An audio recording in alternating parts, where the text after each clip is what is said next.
Everton, le carton rouge lunaire d'Idrissa Gueye contre Manchester United. Une scène totalement lunaire s'est produite à Old Trafford, ce lundi, à l'occasion du déplacement d'Everton à Manchester United en Premier League. À la 13e minute de jeu, Idrissa Gana Gueye s'est embrouillé avec son propre coéquipier, Michael Keane.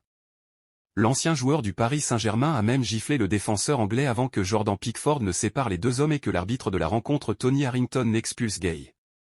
Une scène loin d'être inédite en Premier League. En 2008, le Jamaïcain Ricardo Fuller avait été expulsé après avoir giflé son propre partenaire à Stoke City, Andy Griffin.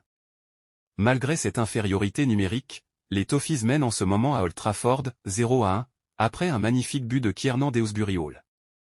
Mais nul doute que cette altercation fera parler en Angleterre. Le carton rouge lunaire de la semaine, Idrissa Gueye exclu, pour avoir tarté un coéquipier. Idrissa Gueye. Certains cartons rouges sont plus stupides que d'autres, Idrissa Gueye vient encore d'en apporter la preuve ce lundi. En déplacement sur la pelouse de Manchester United, Everton a rapidement été réduit à 10 après l'expulsion du milieu sénégalais, renvoyé au vestiaire dès la 13e minute, pour une altercation avec son propre coéquipier, Michael Keane.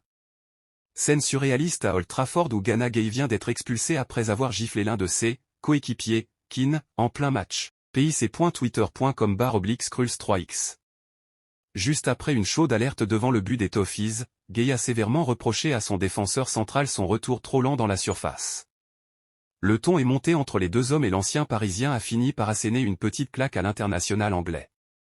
Un geste d'humeur que M. Harrington n'a pas hésité à sanctionner d'un carton rouge direct. Et oui, la violence c'est mal, on le répétera jamais assez. C'est ce qui s'appelle faire une Assou et Koto. Toujours en chasse pour renouer avec la Ligue des Champions, Manchester United a ingurgité Everton à l'heure du déjeuner, 2-0, et pointe à 3 longueurs de Tottenham, 5e, qui compte néanmoins 2 rencontres en moins.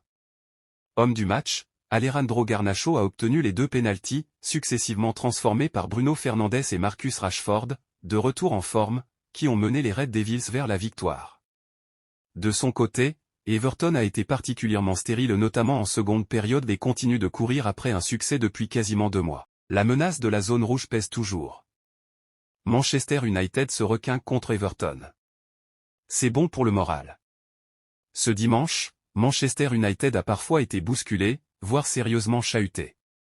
Mais Manchester United s'est nettement imposé sur la pelouse d'Everton, 0-3, et, vu le contexte délicat du moment, c'est plutôt très bon à prendre. Il faut dire que tout avait commencé comme dans un rêve pour les Red Devils. Juste après le coup d'envoi, Alejandro Garnacho s'est envolé pour reprendre un centre de Diogo Dalot d'un superbe ciseau et expédier le ballon dans la lucarne de Jordan Pickford, 0-1, 3e. Malgré cette sublime mise sur orbite, les Mancuniens ont dû attendre la seconde période pour se mettre à l'abri. Marcus Rashford, qui n'avait plus marqué depuis 3 mois, a rempli sa jauge de confiance en transformant un pénalty obtenu par Anthony Martial, 0-2, 56e. L'international français a ensuite été à la conclusion d'un joli mouvement collectif initié par Bruno Fernandes, 0-3, 75e, et les hommes d'Eric Ten Hag ont sécurisé un succès dont le score, il faut l'avouer, est quelque peu flatteur. Car même s'ils ont été cueillis à froid par le bijou de Garnacho, les Toffees auraient largement mérité de recoller avant la pause.